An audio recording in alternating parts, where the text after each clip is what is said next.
welcome back to Conversations with Therapists. I'm Alyssa, and I'm the host of this series. Well, me and Jennifer. Jennifer is my business partner, and we co-own TME Brand Marketing, which is a marketing company, like a small marketing company for therapists and wellness professionals and other just mental health experts in the field.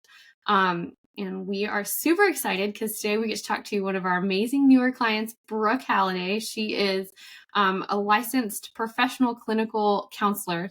That was a mouthful for me to say. LPCC, significantly easier, in the great state of Minnesota. And she has a very successful private practice in her tiny town of Alexandria. I think that's, so Brooke offers a wide range of, you call them technical or theoretical orientation. So I want to circle back to that in a minute. But those would be like EMDR, CBT, which I don't know CBT. I know EMDR. I don't know CBT. And then other systemic approaches. Wow, you have a lot of like tongue twisting things in there. Brooke's like, I'm going to niche the market just because I can say it and you can't. Yeah. So all that to say is Brooke's a complete badass. And yeah, so we want to jump right in and talk to her about it. So Brooke, let's take a step back and figure out, like, how did you get to where you are? Like, how did you become a therapist and all that stuff? So I think a lot of people that end up in this field do so because they either want to understand the families that they came from or they want to understand the struggles that they have dealt with. And I am no different. And so I ended up in college going along a psychology major and actually added in a criminal justice major as well, because for a period of time I wanted to be like SVU type detective like Olivia Benson. That was like goals back Who in doesn't want to be Olivia Benson? Right. Just I want to be her. And so I was going through school and then I was like, oh, I don't think I actually want to be a therapist. But I don't want to be a cop because I don't want to carry a gun. So Olivia Benson is out. So like, I'll just go to law school. And then wow.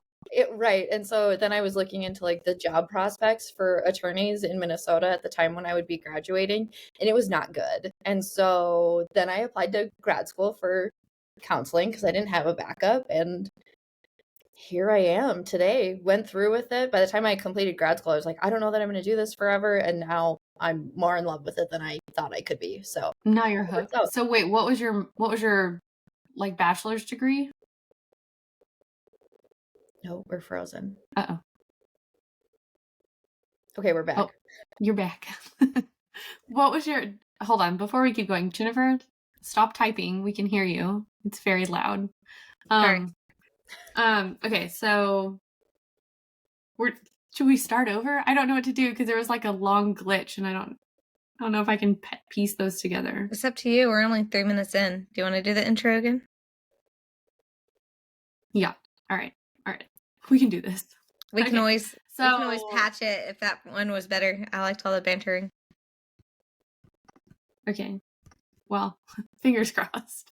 Okay, so hey guys, welcome back to Conversations with Therapists. I'm Alyssa, host of this podcast along with Jennifer, my business partner.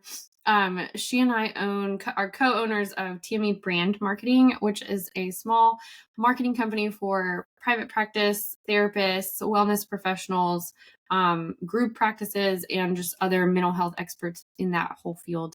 And today we are so excited because we get to talk to Brooke Halliday. She's one of our newer clients, and she is a licensed professional clinical counselor. Literally does not get easier anytime I say it. Up in Minnesota, I guess we're south of you. And she has a successful private practice in her little town, Alexandria. I promise I can get through these next few words and it won't be a struggle. Brooke offers a wide range of theoretical orientations such as EMDR, CBT, and systemic approaches. But I want to circle back to why you call them theoretical orientations instead of like services or whatnot in a minute. But all of this to say is she's basically a badass because she's like a millennial and has all of this shit figured out, and it's just awesome. So Brooke, before we like super deep dive, I want to get back into like how you got to where you are today. Like why therapy? Why did you get here? I'm really excited to figure that out. So I ended up in this field the way a lot of people do. And so a lot of the people that go to school for psychology either do so because they want to understand themselves or they want to understand their families that they come from. And I'm no different. I wanted to understand both. And so I majored in psychology and criminal justice when I was an undergrad because I, for a period of time, thought I wanted to be Olivia Benson and like do SVU type things. See, I think I would have gone like the Criminal Minds route and then like immediately regretted it like a year into that.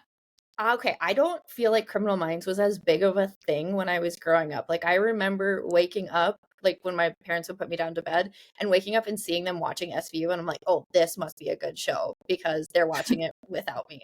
And Olivia Benson's been on it since like the beginning of time. Yes. And so decided that maybe counseling wasn't for me. Maybe I wanted to like do the whole detective route. And then I was like, I don't want to carry a gun. That's not very much not my personality. And so I was like, oh, I'll go to law school. And then when I was actually looking at the job prospects for attorneys in Minnesota when I would be graduating, it was not great. And you can't really do a lot with my undergraduate degrees. And so then I went to grad school for counseling. And here we are. Yeah. Wow. So like you had that whole like, first of all, I've never in my life looked at my family and been like, why are you the way that you are? And you're like, as everyone does. Everyone ends up in this part of field my that life. like has that family member that they're like, but why? But why are you like that? Yeah. I mean, you don't have to call that family member out, but like I'm sure you immediately know who you're thinking of. Oh, like yeah. And as I've been in this field longer, I look at a lot more family members with that perspective of like, ooh, why? Yeah. So many whys. I think I know some answers. Let's dive deeper into that. Who's that comedian that goes to the beat. therapist and she's talking about bringing the thread down like in a crime scene to connect like the pictures to her toxic personality traits with each of her corresponding childhood traumas. Like she's on Netflix now. Awesome. She's really funny. And like the therapist is like, this is the way that you are. And she's like, am I cured? And she's like, no, no, you're not. I always joke about getting a murder board like that in my office with the red string. It's so funny. It's a thing, yeah.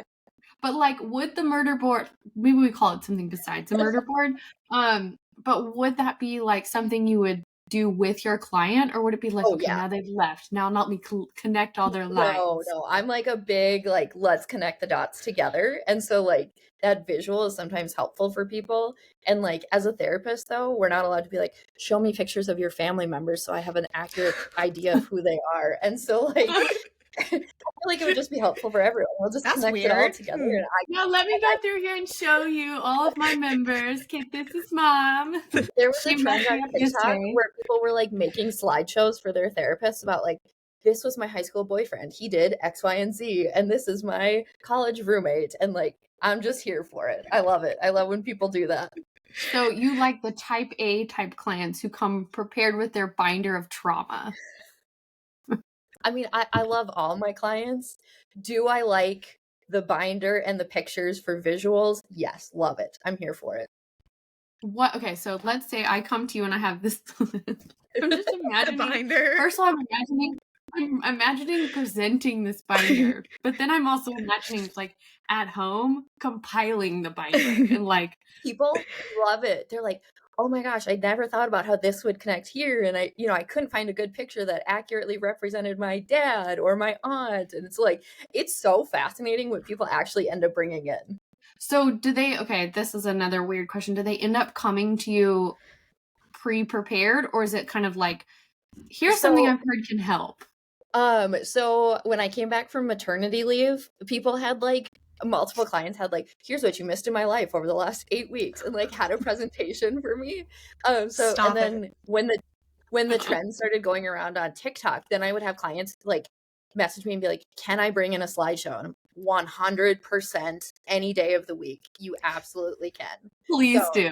Yeah. So it's usually like when trends go around or like resurface that I'll get funny things. Do you have a projector and like a projector screen that you're like, absolutely, let me get it set up? No, but I would like pull it up on my computer if people needed me to. But most people will like bring in an iPad or a laptop or something and like hold it up and be like, here you go. So Oh my God.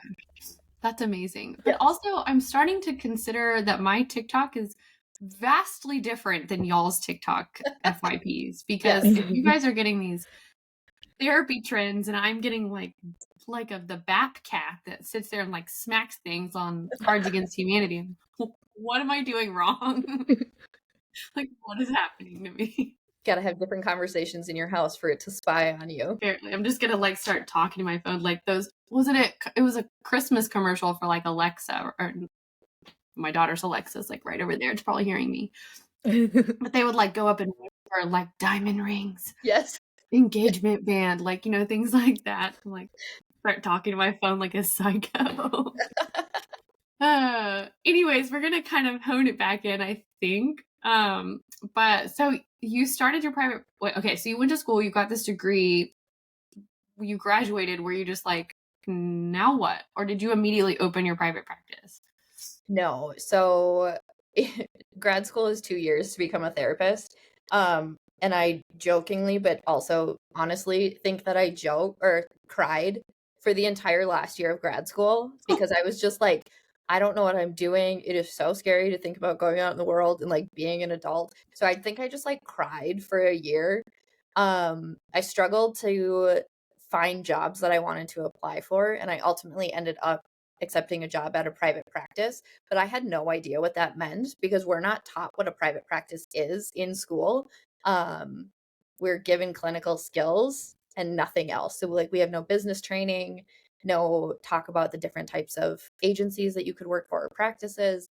And so I got into a private practice, not realizing that I would be self-employed, all of these things. And so I was at 2 different practices before I ended up opening my own. And so I had a little bit of a journey to get to my own. But I think if I had to do it again, I would still work for somebody else before opening my own. So what did that look like? Was it like a group practice where you were responsible for getting your own clients, but you got to like kind of use their marketing and be on their website? Or were you like they assigned you clients, you could only go through them, like that kind of scene? Like Yes. what did that look like? Yeah. So they basically had an office for me, but I supplied like all of the stuff for my office, my own computer. They put clients on my caseload. They kind of decided who I saw. I got to set my own hours, but they primarily took care of like the billing and the marketing, all of those type of things. And so it was a nice kind of baby step into the world of private practice, not Yeah, having that's to, super nice. yeah. How did you find something like that? Because I know that like, you know, you graduate and you're like, what do I do now? Like, how do I find these like people that are actually going to help me, but not like keep me in this little box? I What? am a big fan of Google Maps. So I just type into Google Maps Google Maps? whatever I'm looking for. I still do things that way. And so if it's like, oh, I need a therapist, I go to Google Maps and I type in therapist rather than just like Google itself. And so And not like Yelp or like, okay, I don't know why I started that, but I've always done it like I that. like it. But my family, we have like one major highway that goes through basically all of Minnesota from like the southeast to the northwest. And so that's 94. And I was like, well, I'm just going to choose somewhere along 94. And so I like kind of narrowed down my search and just like started typing in different cities with like therapist. And then if different agencies appealed to me, I just applied. So where did you go to, do you stay in Minnesota? Have you left Minnesota? I did 1 semester at a school in Wisconsin, and then I realized Really, that across the pond there, geez. yes, but it was like very rural, and a lot of farmers were going to school there, which is not my vibe. And I learned that the hard way. Yeah. So I ended up going back to my hometown that had a college in it, got my undergrad there, and then went to the Twin Cities, Minneapolis, and got my master's there. Cool. I don't know much about Minnesota. I know that it's beautiful, and I've had I went to school in Oklahoma, but I grew up in South Texas, so like the concept of Minnesota to me is so foreign. But then I went to school in Oklahoma, and it's still like, why would anybody be relevant to Minnesota, like one state above where I grew up? And I had like 2 friends that did not even know each other at all growing up. They grew up in different states, whatever. They both vacationed in Minnesota on like a lake in Minnesota. And it wasn't a great lake, but it was like just a lake in Minnesota. I'm like, what is happening? Like, I've never heard of Minnesota until like this. And you guys go there every summer, and it's like the best place to go because the summers are amazing. And it's funny that you say that you were in Oklahoma, because up in Alexandria, we have tons of people that come up from Oklahoma over the summers just to like have cabins on the lakes up here. Like, do they just live like it's not a snowbird. Like opposite, it's like the opposite of a Yeah. snowbird type of thing. So they come up usually like end of May until like Labor Day. Yeah, so my husband, his company's in Wisconsin, and then Jennifer has some family in Wisconsin. So I've heard of like Wisconsin. We've kind of done that, but like all these people are like, it's so beautiful in Minnesota and all this stuff. And I'm like, but it's cold. It's so cold in Minnesota. But then like, you know, you hear about going in the summer, and I'm like, I could totally get away from this like sticky, nasty heat of summer and enjoy the Minnesota. Do you guys have mosquitoes? Oh gosh, yes, it's like the state bird, I swear. Oh, that doesn't help me much. Because it's definitely the Tennessee state bird for sure. We're like in a bowl, like in a valley. It's awful. You serve a population where you work with a lot of younger people about kind of either getting out of their hometown or finding their authentic selves within their hometown. How has this journey of going to Wisconsin, Minnesota, how has it honed you in on helping others? I think like until I got closer to my 30s, I didn't really know who I was and what I wanted. And so again, we're drawn towards the things that we know, just like people going to school to figure out themselves and their family. Like, I think that's why I gravitate towards the Gen Z and millennials, is because that's the age range I fall into. And then also the freedom that I personally know comes from like figuring out who you are and what you want is so liberating that I just want that for everybody. And even if their liberation doesn't look like my liberation, I don't care, because I just think the world is going to be a better place when we all feel free to be ourselves. And so that's just me pushing my agenda there, I guess. I like it. And what's the you know, you weren't even on like a big soapbox. Like, how do people push back? The pushback, yeah, a lot of times it comes down to, if I do what I want, then I'm going to disappoint Bob, Joe, and Sally, and I still want them in my life. And so a lot of times it's people trying to figure out how they can be their authentic selves while still keeping certain people in their lives, which sometimes works and sometimes doesn't. But that's typically the pushback, is like, I don't want people to be disappointed. The binders come back out. Yes. Hey, remember this person? They carved their own path doing this way. They will accept you. Yeah, like helping people. Yeah, figuring it out. Do you get a lot of people that like have relocated from other states, maybe to just like to relocate in general, or they're relocating for a job? Or is it mostly people that have like grown up where you kind of grown up around there and maybe have never branched out and don't know how to branch out? Like who are you seeing a lot more of? So in Alexandria, we are a small town, but we're a big town. And so what I have found from the years that we've been living here is that there's a lot of people who leave for college and then come back. They have like very strong connections, and they come back and they hang out with all of their same high school people. They connect a little bit more with like spouses of people they went to high school with, things like that. And then there's the other group of people, the transplants. And so I tend to draw in the transplants a little bit. And so usually the transplants come up here and don't know anybody, you know, came up because it's beautiful, or they wanted a smaller town or a safer town, whatever. And so I tend to pull those people in. I do see people virtually all over the state though. And so those stories vary a little bit. In the Twin Cities, a lot of the towns are closer and, you know, easy to jump from one to the next. And so if you're a city person, you tend to stay towards the cities. Some people up here like smaller town life. Yeah. And how are people finding you? Is it referrals? Is it Google Maps? Are they typing you into their location? Are they Google mapping you? No, I've never heard anybody else. Your Instagram's incredible. Is it there? I've never heard anybody else do the Google Maps thing like I do. Are they missing an opportunity though? Like, I think so. Personally, I think so. When I was first starting out, it was a lot of Psychology Today referrals, which is just like a therapist directory. Now that I've been practicing in this town for, it'll be 3 years in July, a lot of it is like word of mouth. My social media is growing, and so I'm, connecting with a lot more people that way as well. Trying to think, how else do I get referrals? Google, because I'm on Google. Just yeah. You have you do. Jennifer's right. Like, have a you good found digital us, presence. I think on. Yeah, you found us, I think, online or on. Did you find us on Google Maps? I didn't. Yeah, I found you on my stories. Yeah, so Instagram, and then it's amazing how like Instagram can either really help connect people or it can just be like kind of there.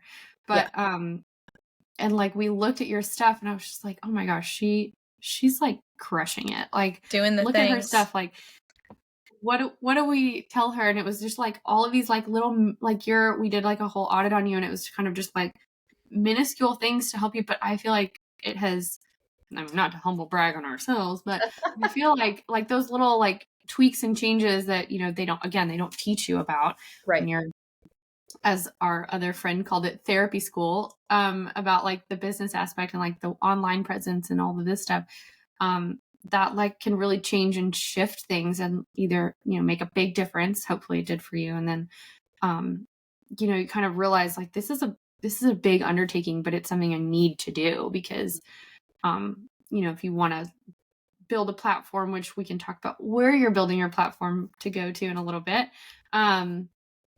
or if you just, want to stay out there and be relevant, I think. But you do a great job, I think, on your social media of focusing on who you see, what your strengths are in your practice, and like all of those things. So was that hard for you to kind of break through that and get on social media? Because I know like your face is on there. Yeah. Your voice is confident. You sound like you know what you're talking about, and you're out there. You do tons of reels. Relaxed. And I'm like, the importance ideal. of defining. You're ideal. No, I prior to launching my business, I was like almost totally off social media, hardly used it at all. And so now I really only use it for my business. And I am such an introvert. I don't like to be the center of attention. Even doing this, I get like super nervous about. And so like showing never have known that ever. Showing up on social media is so hard for me. I put out like stories and reels about it frequently of being like, hey, I hate doing this. And I know it's helping push the message that I want, which is like show up and be yourself because other people are going to connect with it too.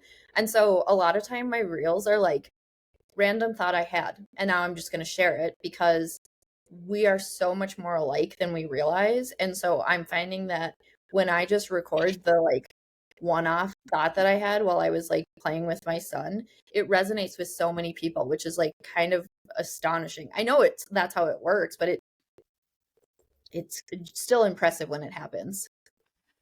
I feel like my background noise just went absolutely psychotic in that like little spiel you did, and it was such a good little spiel, but like, redneck trucker just took off, and then my dog starts just like incessantly scratching herself. Jeez Louise. Welcome to working from home. Anyway. Yeah. Yeah, I think you're right. And so I want to ask this like as from a therapy perspective, because we personally, Jennifer and I tell our clients this all the time. We tell them to put yourself on social media but your face, like it doesn't need to be just like all your face, because that's just a little vain, but like people are nosy and they want to see that, and they want to hear your voice, and they want to talk to you, I guess.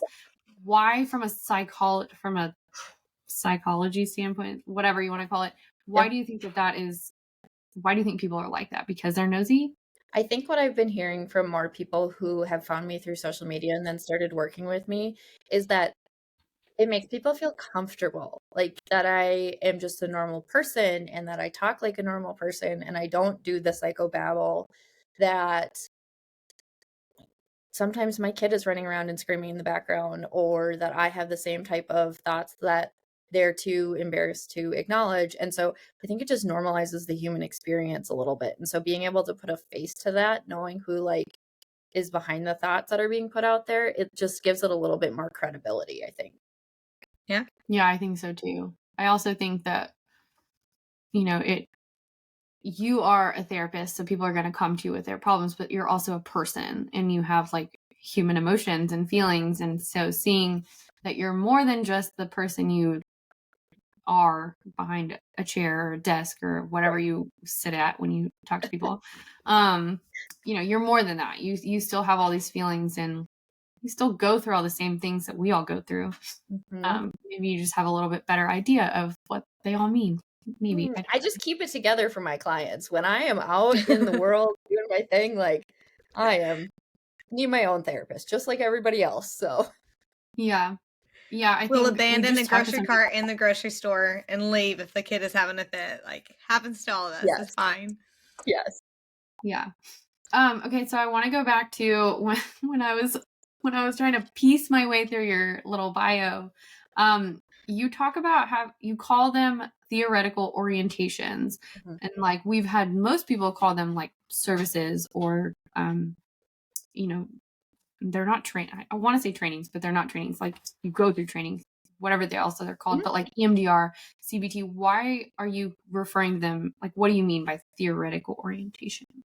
So when I was in school and we were talking about theoretical orientations, my understanding of what that term meant, theoretical orientations, meant like the mindset from which you are practicing. And so I have taken little pieces from different theoretical orientations and saw how they work together to like fully understand a person and their experience. And so I can like click my brain into like a CBT brain, so like a cognitive behavioral therapy brain, where it's like very logical. We're going to challenge negative thoughts. That's all we're going to do. We're going to stay in this way. And then in EMDR, most frequently I click into EMDR, where it's everything that happened in your past influences who you are now and how you're behaving now. And so what is it about the past that we need to understand who you are now? And so to me, it's like clicking into these different mindsets. And so it's just different ways of understanding people. And sometimes people don't like to talk about the past. And so they prefer something more present based like CBT. And so it kind of depends on what client preference is compared to like what's making sense in my brain for what they're presenting to. So do you get asked that question a lot? Like when people come in, do they ask you like which one would be better for me? Or honestly, no. Most people, by the time they get to my office, they're just like, I need help. I don't know what to do. Please help me. And it's just like, are you seeing people mostly like when they're in, I don't want to say like emergency phase, but they're in like not rock bottom, but like kind of around? So there's a statistic out there, and I'm going to misquote it, and I don't know where it comes from, but there was a statistic out there somewhere that says on average it takes people like 4 years to get into therapy after a problem starts presenting. And so by that time, people are so worn down from trying to manage this thing on their own and make sense of it that they're just like at their wits' end, not knowing what to do. And so they're like, please just help me. Please just make sense of this for me so I can do something. And so that's usually how people get to me. Not that they're necessarily in crisis or at rock bottom. It's just like, I, at this point, have exhausted all my resources. I'm now turning this over to you to help me. Yeah, that's so interesting. I mean, I feel like I'm probably the same way. Is that still true with millennials and millennials, I guess we're older still than Gen Z, but like, are Gen Zers coming to you and this like, I've been dealing with this for X amount of years, like it's finally time I do something about it? Or is it like, I want to get ahead of the problem? No. I very rarely have anybody who's like, I'm trying to get ahead of a problem. Yeah. I feel like, it's like whatever terminology it is, but when you're happy and everything's going well, it's like, I'm great. I've won this. Like I've got it all figured out. And then it's like, the very normal, like you're cruising along, then boom, something happens. You're like, well, shit. Yeah. 100%. What do I do now? Yes. Yeah. Okay. So that's really cool. So I want to also jump back. So you did these other private practices. You were doing 2 at a time, like 2 different. Well, I was at one place for like 2 years, and then I was at another one for like 2 years, and then I went out on my own. Okay. So why did you decide to go out on your own? Was that like a move that you wanted to make, or like a life change, or what was going on? So a lot of things, honestly. I was working at the second private practice that I was at when COVID happened.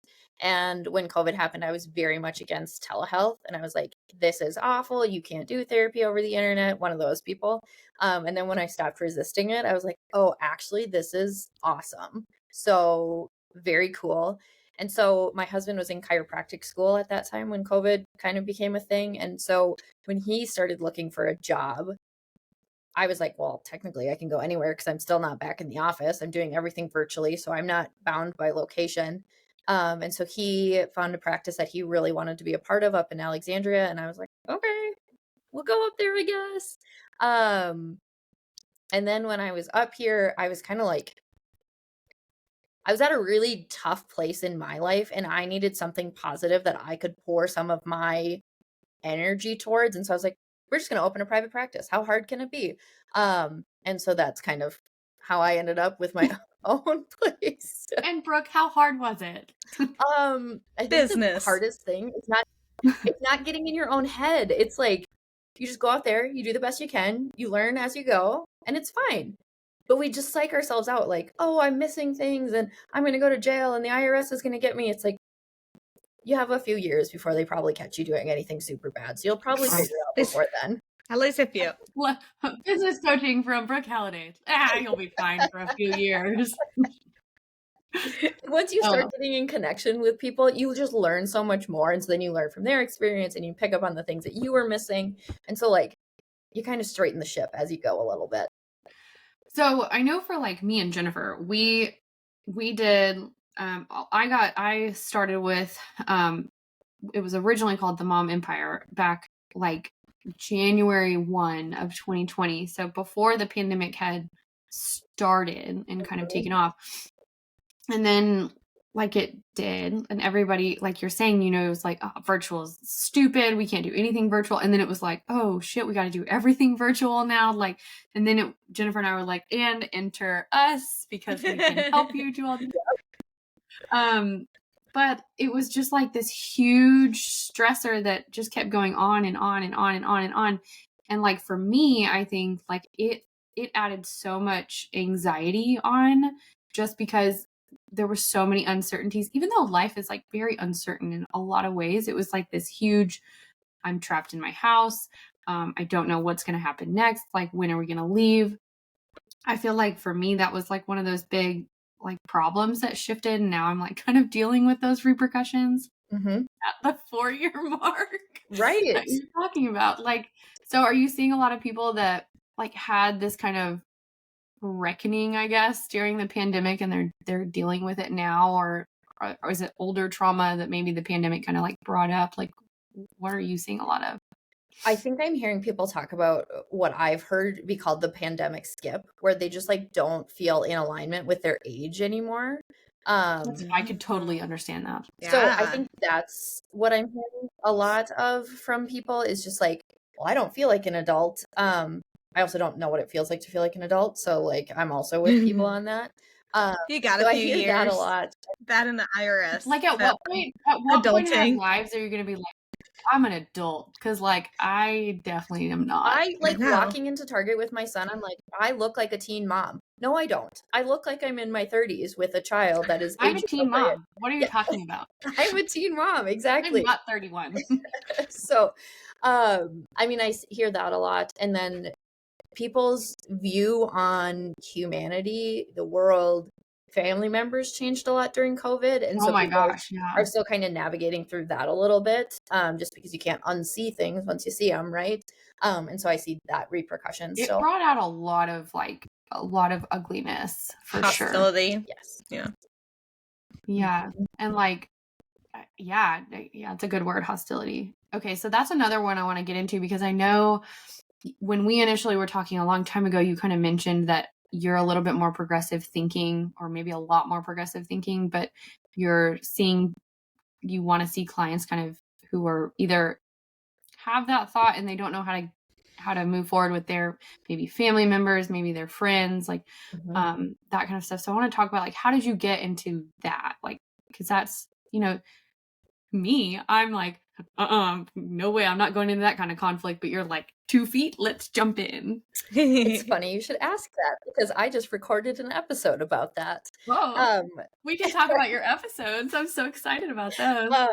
So again, for me, it was during the pandemic, and just working as a therapist and trying to be a human during the pandemic is not talked about enough, and therapists are not given enough credit for what we did during the pandemic. And I will say that until I'm blue in the face. Nurses and doctors, wonderful, fully appreciate everything they did. My sister's a nurse. You see nurse appreciation, doctor appreciation things all the time. Facebook, whatever, people are doing promotions, whatever. Therapists, we were the people who kept the nurses and the doctors going. We were the people holding the trauma for them to keep going. Little rant. Anyways, so for me, when I jumped 2 feet in was when I got pregnant with my daughter. So my first pregnancy, I realized that things just weren't about me anymore, and that the choices that I was making were going to impact her.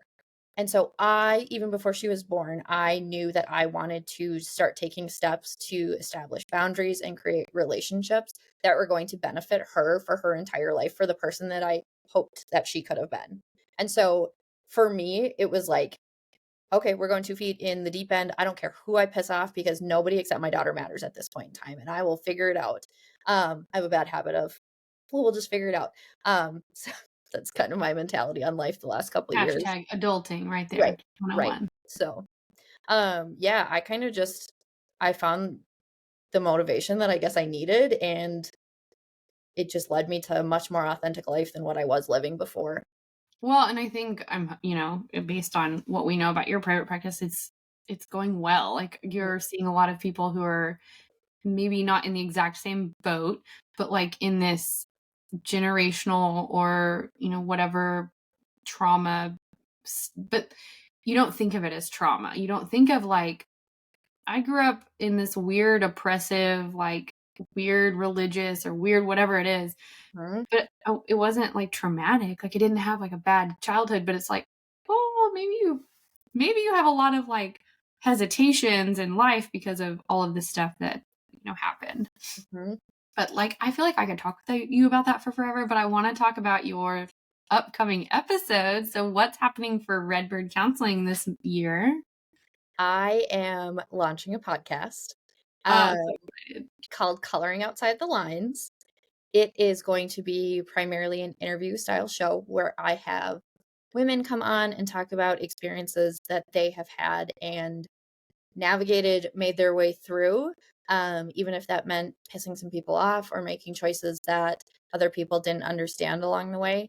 And so I am bringing guests on to talk about things like divorce, infertility, health issues, kind of just like a host of things that honestly that clients that I work with deal a lot. And I just think there is something so powerful about hearing stories and knowing that you're not alone and that other people can get through it, and having that little bit of inspiration and motivation to get you to maybe make that change or do something differently that can make all the difference in the world. I'm so excited. I've only heard like episode 1 and I'm like, oh, this is gonna be good. I'm so excited for you. Okay, so that's launching in March, right? We're still on track for that. I'm excited. Yep. Hopefully we'll get to post the link to it in these show notes when this launches. Yes. Also in March. March. Yeah, March is a big month for this little group of 3 right here. Hashtag cross promotion. Yeah. Yeah. Wow, that was super nerdy. But anyways, so this has been really fun, and I feel like I could talk to you for forever. I think probably because you're, number 1, very relatable, and then number 2, you're a millennial literally struggling through life like all the rest of us, and you just get to help people do that, which I think is very cool. But I'm going to end it on that because we're running out of time. But yeah, thanks so much for being on here with us. Thanks for having me. I appreciate it. Yeah. All right. Well, we'll see all of you other people hopefully next time, and tune in to Coloring Outside the Lines and Conversations with Therapists. And